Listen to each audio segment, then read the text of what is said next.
What happens when you sue your husband for lying about your 4 affairs and the judge says he was only telling the truth?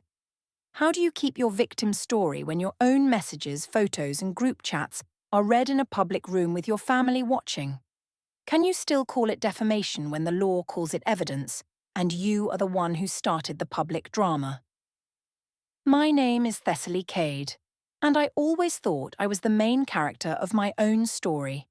I did not see myself as a bad wife, only as a woman who wanted more than a quiet man and a small life. People like Rowan never understand that. They think food on the table and a roof over your head are enough.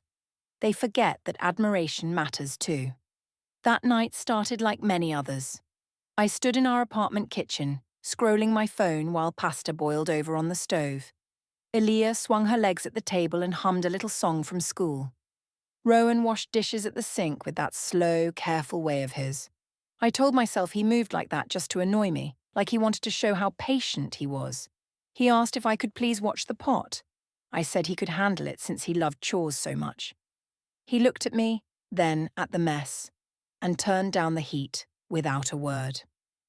Corinne had texted me a meme about starter husbands earlier, and I still smiled at it.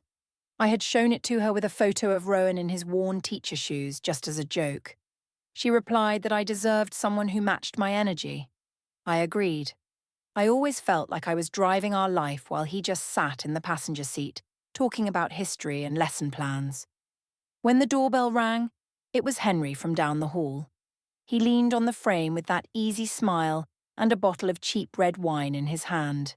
He said he had brought it as a thank you for a time I fed his cat when he was away. Rowan wiped his hands on a towel and stepped aside. I told Henry he was just in time to rescue me from domestic boredom. Rowan pretended not to hear, but I saw his jaw move.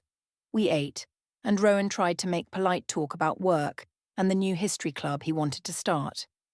Henry nodded and steered the talk back to travel, music, and rooftop bars.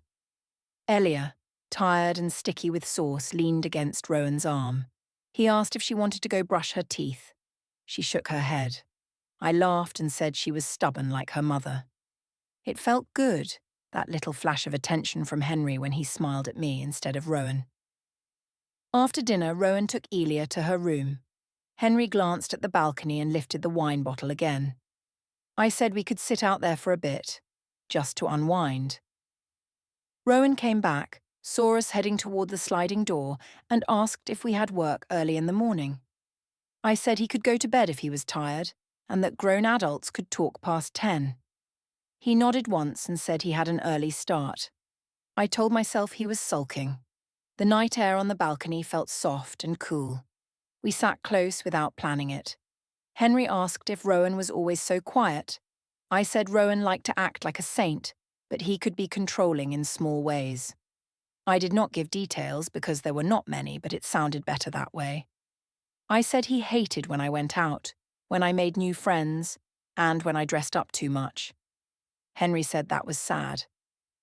I took another sip and felt the warm rush in my chest. This was exactly what I needed. Someone to say I was right. Inside, the kitchen light was still on.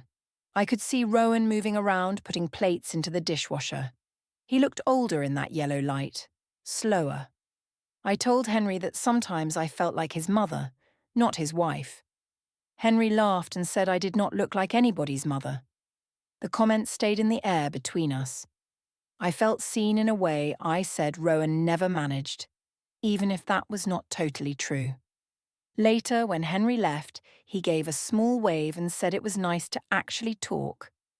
I knew he meant me, not Rowan. I let myself enjoy that. I went back inside and found Rowan in the bedroom, sitting on the edge of the bed with his phone in his hand. He asked if Henry had gone home. I said yes, and asked if he was going to scold me. He said he was just asking. That calm tone irritated me more than any shout could. He asked why I needed hours on the balcony when we barely spoke during the day. I said I had given him years and he still did not understand me. I said he wanted a maid, not a partner. I knew that was not fair, but it sounded strong. He just looked at me and nodded slowly. He said he was sorry I felt that way, in that flat voice. I told him not to use therapist phrases on me. He lay down on his side of the bed and turned out the lamp. I stayed on my phone, annoyed that he did not fight. The next morning, while he got ready for work, I saw his phone light up on the nightstand. A little calendar reminder slid down from the top of the screen. It said, Harbour Cafe 9:20 a.m. No other details, no names. I raised my eyebrow and asked if he had a secret admirer. He said it was just something personal. I laughed and said he finally had a life. Inside, I felt a quick sting that he had not told me. He left without asking for a goodbye kiss. Later, when he came home that evening, he was different in a way I did not like. He was soft, but serious, like a teacher with a decision already made. During dinner, when I complained about my boss, he listened more than he talked. When I poked at him about being boring, he did not bite. He just said we could talk another time and started clearing plates. That distance in his eyes made me angry. I told myself he was trying to punish me with silence. That night, I wanted to stay up with my shows and my phone. He said he was going to bed early. I said he was acting old. He did not argue. He just went. The bedroom door closed with a quiet, final sound. I watched the light under the door and felt strangely left out in my own home. The next week at work, I decided I was done feeling guilty for wanting attention. At home, Rowan had gone quiet in this new, polite way that felt like a punishment. At the office, at least, people laughed when I spoke and looked at me like I was interesting. I told myself that meant something. It meant I was not crazy. It meant Rowan really was the problem. I sat at my desk in the open plan office, pretending to look at numbers on my screen while I actually scrolled our team chat. Jaya sent a message about a client meeting with Callum Price. I smiled when I saw his name. He was older, confident, and always made a point to say I did good work. He once told me I understood people better than most, and that line lived in my head. I wore a fitted dress that day and told myself it was for me, not for Callum. I knew that was not fully true, but it sounded better. In the small office kitchen, Jaya made coffee and asked how things were at home. I rolled my eyes and said Rowan was being dramatic. I said he did that thing again where he acted like a martyr, going to bed early and forgetting to touch me. I carefully avoided saying that I had been ignoring him first. I told her he hated when I went out, when I talked to male friends, when I just tried to live. She said that sounded suffocating. I let the word sit there. Suffocating. It made me feel like a victim instead of a woman who stayed up late on balconies with our neighbour. When Callum walked in for the meeting, I saw his eyes move quickly over my dress before he looked at the slides. That look warmed me more than Rowan's quiet loyalty ever did. During the meeting, I cracked a joke about how my serious husband did not get marketing and thought social media was a waste of time. Everyone laughed, including Jaya. I added that he even got jealous of my phone sometimes. In reality, he had asked me twice, gently, if we could have dinner without screens. But it sounded better this way. Callum smirked and said some men could not handle a woman with options. I laughed like that was just a funny comment, but inside it felt like permission. Later in the day, as I walked back from the bathroom, I saw a message from Corinne on my lock screen. She asked how the starter husband was doing. I sent her a selfie from the office mirror with a caption that said, I was too much for him. She replied with a row of fire emojis and said I should not dim myself for anyone. It felt good having people back up my story. No one there saw Rowan washing dishes, helping Elia with homework, trying to talk. They only saw the version I gave them. After work, I went to the gym because I knew Dax would be there. I said it was about my health, but honestly, it was about how he made me feel when he smiled. In the locker room, I took a quick mirror photo and sent it to Corinne, saying I was trying to be less boring. She wrote that Rowan should be grateful. On the floor, Dax asked how training was going. I told him my husband did not notice my progress. I said he was so wrapped up in schoolwork and his sad little life that he barely looked at me. Dax shook his head and said that was crazy, with a little grin that said he did notice. That was all I needed. When I got home late, sweat still on my back, Rowan was at the table with his laptop open. He did not jump or look guilty, he just closed it slowly and asked if the gym had gone well. I said it was nice to have someone push me for once. He did not argue, just nodded, and asked if I could look at the bills with him. He had printed a simple list of dates and amounts. I glanced at it and rolled my eyes. I said it looked like he was preparing for a divorce or something. He said it was just clarity, and that it was fair to know who paid what. On the laptop, I noticed a spreadsheet for a moment before he turned the screen. It had letters instead of names, and dates down one side. I joked that it looked like a conspiracy board. He smiled a bit, but his eyes did not. He said he was organizing things. I did not like how calm he was. Calm meant I could not push him into saying something I could use later. Later that week, I walked past the guest room and saw his wallet and keys on the dresser in there, not in the bowl by the door where they had always been. He had put a few shirts into the closet too. I called out and asked if he was moving out. He said it was just easier for early mornings so he would not wake us. I told him he was being dramatic and making me look like the bad guy. He did not answer, just went back to folding something and placing it in a neat stack. One evening, I came into the bedroom while he changed his shirt. His phone, lying on the bed, lit up with a calendar reminder. It said, "Meeting, personal 6:05 p.m. I picked it up and waved it at him. I asked if he was seeing someone. He said very simply that it was nothing I needed to worry about. That answer made my skin buzz. I laughed and said he could not scare me with secret little meetings. I told him he was not the type to have an affair. He just looked at me, then took the phone and put it in his pocket. After that, meeting personal 6:05 p.m., he changed again. He stopped asking where I was when I stayed late at the gym. He just noted the time I came in and went on with his tasks. He started opening mail alone, reading it carefully, then filing things into a thin binder labelled household. I teased him and said he was acting like an old man, obsessed with paper. He said someone needed to keep things in order. His voice stayed even, and that scared me more than any fight would have. That night, I told Corinne that Rowan was planning something and trying to trap me with money and rules. She said I should get ahead of him, tell people how controlling he was, make sure they heard my side first. I agreed. If he was going to act like the cold, distant type, then I would make sure everyone knew what he was like. It did not cross my mind that he might be the one quietly preparing real proof. The night of the rooftop bar started with the same kind of small, sharp anger I had been carrying for weeks. Rowan had been living in that strange, polite mode, and it made me feel like he was already gone while still sitting at our table. When Jaya tagged me in the group chat and wrote about drinks with the team, I felt a rush of relief.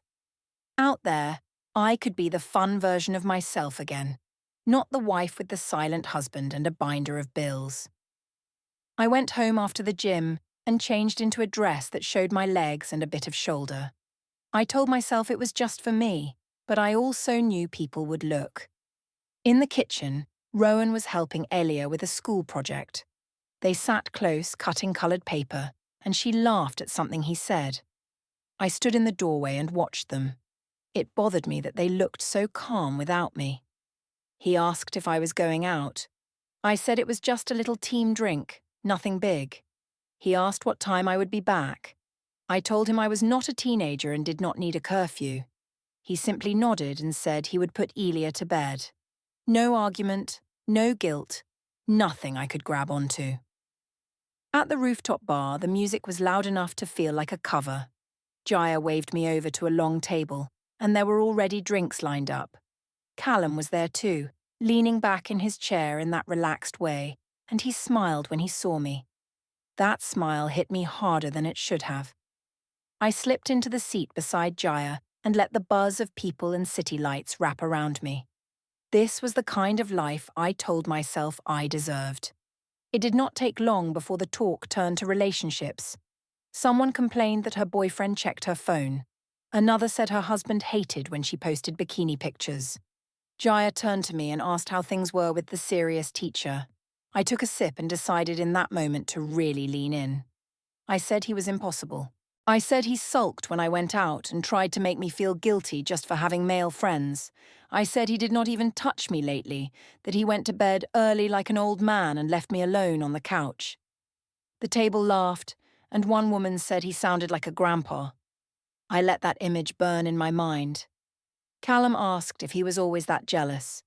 I said he was insecure and obsessed with control, that he wanted me small so he could feel big. In truth, he had only ever asked for a simple text when I came home late, but that did not sound dramatic enough. I added that he freaked out if I talked to our neighbour or my trainer, and that sometimes I felt like he wanted to lock me in the apartment. I knew it was not true, but it made me look like the trapped, shining hero. Jaya shook her head and said I deserved to be worshipped. People nodded. That moment tasted sweet. Somebody at the other end of the table lifted their phone, screen up, pretending to check messages. I saw the camera switch for a second. It did not bother me. I thought I looked good and strong and funny. So I pushed it further. I said Rowan was weak, that he could not satisfy anything in me. Not my mind, not my body, not my ambition. I said I felt like I was raising a third child, not living with a man. A few people laughed hard at that line, and Jaya clapped once. I did not see the one person who looked down at their drink instead of laughing. While I was holding court on the rooftop, Rowan was at the park with Elia. I only knew that later. He took her to the playground because I told him not to wait up. They rode the swings and watched the sky darken. When she asked why Mommy went out without them, he said adults sometimes needed time with friends. He did not say a bad word about me. That is the kind of thing people forget when they call him cruel. On the bench while Elia climbed the slide, his phone buzzed with a reminder that said Maple Centre 2:40 p.m. for the next day. He tapped it, then put the phone back in his pocket and watched his daughter. When I came home late that night, the apartment was quiet. The dish from Elia's dessert was rinsed in the sink. Rowan's shoes were by the door, neat as always. He was not on the couch. I found him in the guest room reading. He looked up and asked if I had a good time. I said yes and added that it was nice to be around people who actually liked me. He said in a soft voice that he liked me. I rolled my eyes and said he liked the idea of me. When he did not argue, I felt oddly empty. I needed him to fight to prove he still cared. Instead, he said he was tired and had things to do tomorrow. The book went back up on the shelf in a precise line. Over the next few days, Henry barely came to the balcony. One night, I stepped out with a glass of wine, hoping to catch him. His lights were on, but his curtains stayed mostly closed. I saw a shadow move, then move away. It annoyed me. I told myself Rowan had scared him off somehow, or that men were just cowards when things got real. When I complained to Corinne over text, she wrote that I could always find someone better. She sent a string of laughing faces and said my stories from the rooftop were iconic. I liked reading that word about myself. One evening, I walked down the hallway and heard Rowan's voice through the guest room door. He was speaking in a low tone, careful and clear. I caught bits like timeline, confirm, and copies, but not enough to make sense. I pushed the door a little, and the sound stopped. When he opened it, his face was calm. I asked if he was gossiping about me. He said it was just a follow-up call. The phrase hooked in my mind. I tried to make him explain, but he only said it was personal and that I did not need to worry. That answer made me worry more than any raised voice. Later, his phone lit up on the table while he was in the bathroom. A message preview showed at the top, a thread called follow-up, and a short line I could not fully read. I reached for the phone, but it buzzed again and locked. He came out and picked it up, placing it in his pocket like it was nothing. Still, I noticed. I also saw an alarm a day later that said, paper drop 4:10 p.m. I joked that he was probably signing up for a book club. He smiled without warmth and said he had errands. After that, he stopped agreeing to any social plans with me. When Jaya asked if he wanted to come to some after-work thing, I told her he was boring and antisocial. The truth was, he had simply said he was busy and that it was better if we did not pretend. He spent more time with Elia at the park or at his mother's place, with Luke sometimes. His phone was always closed now, face down but within reach. When I tried to start big dramatic fights, he would say we could talk another time or not at all. That quiet control felt like a trap. I told myself he was trying to play some long game to make me look like an unstable one. I said to my friends that he had turned cold and scared. What I did not say was how small and exposed I felt on that rooftop, even with all the laughter. Somewhere, a little voice in my head asked what would happen if that recording ever left the table. I pushed the thought away and ordered another drink in my memory. The family dinner was supposed to fix things, at least in my mind. I decided it would be the moment everyone finally understood how hard my life was. I told myself that if Maris and Luke heard my side, they would see Rowan's cold behaviour and take my part. I got ready like I was going to war, not a restaurant. I put on a smart dress and did my makeup extra sharp, like armour. Before we left, I went looking for my good scarf in the guest room. Rowan was not there, but his things were. The room looked like a small hotel now. His shirts were lined up by colour. His shoes were in a perfect row by the wall. On the desk, his laptop was open for a second before it locked. I saw only 2 folders on the desktop, both very clean. One was called Archive Orion, and the other Archive Helix. No icons, no random files. As I watched, a small cloud icon in the corner flashed and a message popped up that said, "File uploaded successfully." It made me feel like something had just left the room without me seeing it. I opened a lower drawer to look for my scarf and heard a click as a higher drawer shut. When I turned, Rowan stood in the doorway watching me. He asked if I had found what I needed. I said it was creepy how tidy he had become. He just said someone had to stay organised. In the parking lot, his car was parked straight, nose pointed right toward the street, while mine sat at an angle. I noticed it without wanting to. It looked like his car was ready to drive away at any second. On the ride to the restaurant, he drove in silence, one hand on the wheel. Elia sat in the back humming to herself. I tried to pick a fight to warm myself up. I said his mother always judged me and that he never defended me. He simply said his mother had questions, just like everyone else. His voice was calm, and that calm felt like fingers pressing on my throat. The restaurant was one of those family places with big wooden tables and dim lights. Maris and Luke were already there when we arrived. Maris stood up and hugged Elia first, then gave me a smaller hug. Luke shook Rowan's hand and then mine, polite but tight. I decided right then that I would dominate the talk. I sat where I could see everyone and told myself this was my stage. At first, it was small talk. School, work, the usual. Maris asked Elia about her project, and Rowan smiled as she explained it. I felt left out of that smile, so I cut in. I said work was crazy, that my manager demanded so much because I was their best person.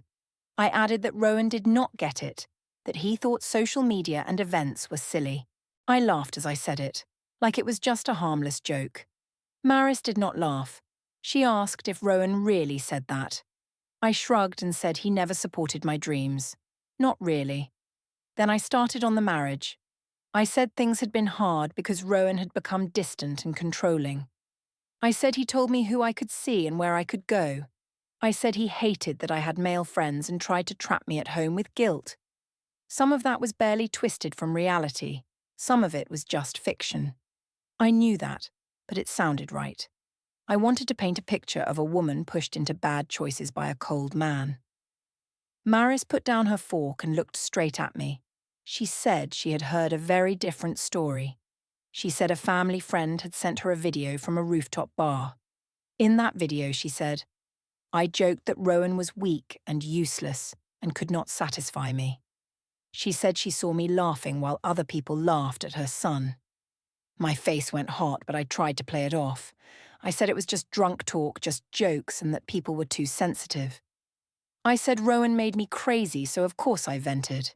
It was easier to say that than to admit the shame. Luke cleared his throat and asked if it was also a joke when I slept at a hotel that was not my conference hotel. The table went quiet. I stared at him and asked what he meant. He said Rowan had seen a booking charge and that the address did not match the event. He did not say Soren's name, but I heard it anyway. I said it was a mix-up and that I did not have to explain my every move. I tried to turn it back on Rowan, saying he had invaded my privacy, but no one nodded. Elia, who had been drawing on the kids' menu, looked up then. She asked why Daddy slept in the other room now. She asked it so simply that it felt like someone stabbed the air between us. I said Daddy was being dramatic and needed space. Rowan said that sometimes adults had big feelings and needed to think. His answer was soft, not blaming me in front of her. Maris's mouth pressed into a thin line at my dramatic comment. I could feel my control slipping. After dinner, we went to the community centre down the street because there was a small event for kids. Balloons, cheap music, folding chairs. I thought being around noise would help me reset. Rowan stayed near Elia, showing her how to play a simple game. I hung back with Corinne, who had joined us there, and told her everyone was ganging up on me. I said Rowan had poisoned them. She looked unsure for the first time and mentioned the video again. She said it was hard to defend me when people had seen and heard me themselves. Across the room, I saw Rowan check his phone. A reminder flashed, something like Library 11:15 a.m. He tapped it and slipped the phone back into his pocket. Then he bent down to tie Elia's shoe and smiled at her. He looked free at that moment, even in the middle of our mess. That made me furious. I wanted him crushed, begging, not calm and neat with his secret little archives and reminders. On the way home, no one spoke. When we reached the apartment, Rowan took his mug from the rack and set it on a separate spot on the counter, away from mine. It was such a small move, but it felt like a wall being built. Elia watched his hand, then looked up at me with wide eyes. The weeks after that dinner felt like a slow, constant burn in my chest. I told myself I had been attacked and cornered. I told myself Rowan had turned his whole family against me, and now I needed to protect my name. Every time I opened my phone, I saw some reminder of that rooftop video or that question about the hotel. The only way I knew to fight back was louder, wider, more public. One morning, I sat at the kitchen table with my coffee and started typing a long post. I wrote about living with a man who was emotionally abusive and controlling. I wrote that he spread disgusting lies about me having affairs with 4 different men. I did not say their names, but I let the number hang there like it was ridiculous. I said the rumours were defamation and that I was considering legal action. I left out hotel bookings, balcony nights, and gym messages, of course. I hit post and watched the likes appear like they were proof that I was right. Corinne messaged 5 minutes later. She said I was brave for telling my story. She said I should take him to court if he would not shut up. Her words gave me a rush. I typed back that I would not let him ruin my life and my career. Underneath the screen glow, the house felt strangely quiet. In the guest room, faintly, I heard the low hum of something. When I walked past later, I saw a small shredder by the desk and neat stacks of what looked like copied pages, not ripped scraps. It was like he had already sifted what mattered. At work, Jaya pulled me into a tiny meeting room. She asked if my post was about Rowan. I said of course it was, who else? She looked nervous. She said HR did not like that I had hinted about a client and a trainer in the comments. She said the company could not be dragged into my personal drama. I felt betrayed. I told her Rowan was smearing me everywhere and I had to defend myself. She sighed and said, very carefully, that I should be sure of what counted as defamation, because he could respond. That word respond hit me wrong. I told her he was too weak to fight. At home that evening, I passed the guest room again. His laptop was open on the desk this time. The browser showed tabs for storage options, delivery tracking, and notary near me. Beside the keyboard lay a small USB stick with today's date written in tiny letters on a piece of tape. When he heard my step, he clicked the window closed and turned the screen. He said he was backing up important things. I joked that he was acting like some spy. He just said it was smart to keep records. Later, when he was in the shower, I picked up his phone from the dresser. In the gallery between photos of Elia at the park, there was a blurred shot of a page with lines of text and a date at the top. I could not read it clearly, but I knew it was not a drawing or a recipe. My heart began to pound. I told myself he was being sneaky and cruel. I did not let myself think that maybe I was the one who had given him material. The next day at the school pickup line, I could feel the change around me. A few parents who used to laugh with me stayed closer to Rowan's car. One woman glanced at her phone, then at me, then turned away. I imagined Rowan telling them terrible made-up stories. I posted again that night, shorter this time. I wrote that my husband had gone unhinged and was spreading dangerous lies, and that I would not stay quiet much longer. I said, "See you in court," like a punchline. In the parking garage one evening, we arrived at the same time. Our cars faced each other in different rows. The heavy air smelled of oil and dust. I walked over before he could escape and demanded to know why he was talking to people. I said he was ruining my reputation, my friendships, my job. I said he could not just go around telling everyone I had 4 affairs. He looked at me with that steady, tired gaze. He said he was not spreading lies.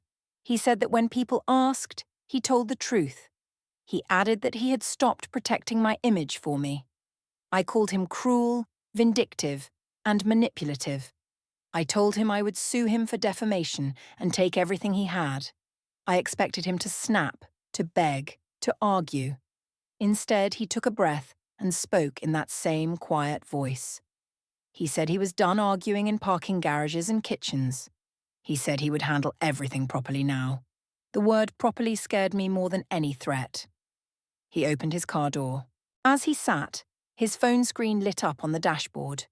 For a second, I saw a calendar reminder slide down. It said, Court Plaza, 10:25 a.m. He tapped it away, started the engine, and drove off into the ramp's dim spiral, leaving me alone with my echo. The morning of court, I told myself this was my victory lap. I had sued him for defamation. I had called him out in public, and now a judge would finally say I was right. I wore a fitted black dress and heels that clicked on the stone outside the courthouse. Corinne walked beside me but kept checking her phone, like she did not want to be fully seen with me. I said people needed to know the truth about Rowan. She said in a soft voice that the judge would decide. I did not like how neutral that sounded. Inside the lobby, it felt like any other public place, just colder. A clerk called my full name and handed me a thick packet. I expected to see only my complaint. Instead, I saw my own words printed out, his answer, and something labelled counterclaim. There were screenshots of my posts, lines of my messages with the men blurred but still clear enough for me to recognise. My stomach flipped. I said this was twisted. The clerk just moved on to the next person. In the hearing room, I sat at one table, he sat at the other. He did not look at me much. He had that same neat folder from the guest room. When they went through the evidence, it felt like they were reading my life aloud in a calm, bored tone. Messages with Callum, gym selfies with Dax, balcony chats with Henry, hotel confirmations that matched Soren's city. Then came my posts calling him abusive, dangerous, a liar. I wanted to stand up and say it was all taken out of context. I said instead that I was hurt, that I had felt trapped, that I had exaggerated. The judge did not seem impressed by feelings. When the decision finally came, it was not a story, just a set of plain sentences. The judge said Rowan's words about my affairs were supported by evidence and were not defamation. The judge said my public claims about him being abusive and dangerous had no proof and were wrongful. I was ordered to remove the posts and stop repeating those claims. I also had to pay part of his legal costs. Rowan did not smile. He just nodded once. As we stood to leave, the clerk read the order again in a clear voice. My name, his name, the word dismissed, the part about costs. I felt every eye in the room slide over me for a second and then away, as if I was already old news.